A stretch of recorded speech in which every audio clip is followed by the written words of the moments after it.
How is digital marketing destroying your business and startup marketing firms finding their own niche in the world? I'm James Jewett, and this is AMA News.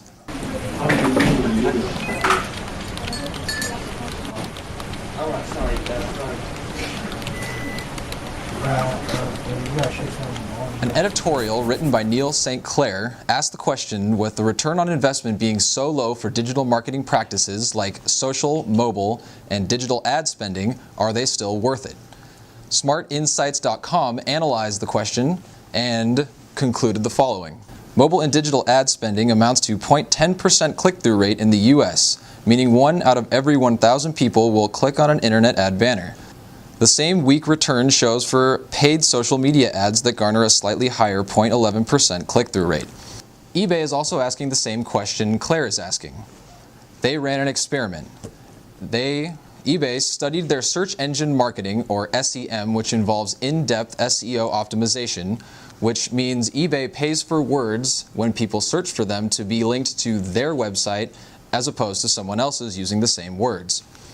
eBay stopped all of this, and they found that almost all of the foregone click-through traffic and attributed sales was immediately captured by natural search. This seemingly ineffective marketing practices may soon take a back seat to something more targeted. In 2013, overall marketing budgets for companies was 10.7% of revenue and is expected to go up to 18.7% by the end of this year. With the return on investment being so low, why are companies increasing their marketing spending? They are calling it programmatics, and it's an auction-style system that tracks individual habits online. When they visit certain sites, marketing firms begin to bid on these people. The firm with the highest bid gets to show that person the targeted ad. Instead of companies showing travel ads on, say, LA Times travel section, companies can now track certain people throughout the web, and when they visit any website that they would frequent, they can send them a targeted ad based on their past search history. So digital marketing isn't destroying anyone's business, it's simply evolving to become more targeted. Smaller startup marketing firms and entrepreneurs are finding themselves with more business. Handmade goods have been around forever. And over the last 8 years, that industry has been booming because of crowdsourcing platforms as well as do-it-yourself retail sites like Etsy. Now all of these artisans have a feasible way of selling their product at a low cost.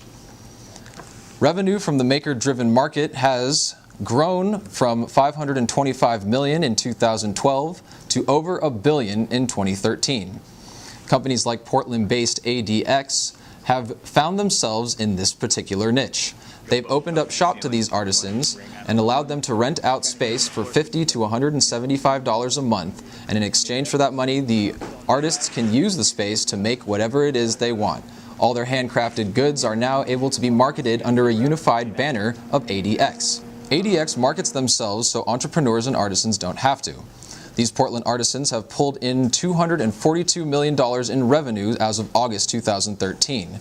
That figure was after ADX pulled the percentage from all their sales. Individuals and artists create products to sell, but they aren't always well versed in the practices of business or marketing. Now, with companies like ADX, they don't have to, and creative marketers and entrepreneurs across the U.S. are finding smaller niches and larger opportunities. I'm James Jewett, and that was AMA News.